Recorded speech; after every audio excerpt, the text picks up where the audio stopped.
गुरुपौर्णिमेचा दिवस होता. शहरातील एका जुन्या आश्रमात सकाळपासून विद्यार्थ्यांची गर्दी जमली होती. सगळे आपल्या गुरुजींच्या चरणी फुले अर्पण करत होते. कुणी मिठाई आणली होती, कुणी महागड्या भेटवस्तू. पण आश्रमाच्या एका कोपऱ्यात एक तरुण शांतपणे उभा होता. त्याच्या हातात एक छोटीशी वही होती.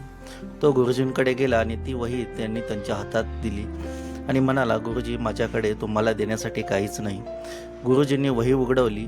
पहिल्या पानावर लिहिलं होतं, "गुरुजींनी मला शिकवलेली पहिली गोष्ट, भुकेलेला कधीही उपाशी झोपू देऊ नका." गुरुजींच्या डोळ्यात पाणी आलं. ते पुढचं पान उघडतात, दुसरी गोष्ट, ज्याच्याकडे काहीच नाही त्याचा हात कधीही सोडू नका. गुरुजींच्या डोळ्यात अश्रू वाहू लागले. ते तरुणाला विचारतात, "बाळा, ही वही मला का देतोयस?"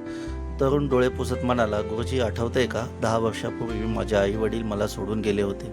मी रस्त्यावर भटकत होतो. त्या दिवशी तुम्ही मला आश्रमात आणलं.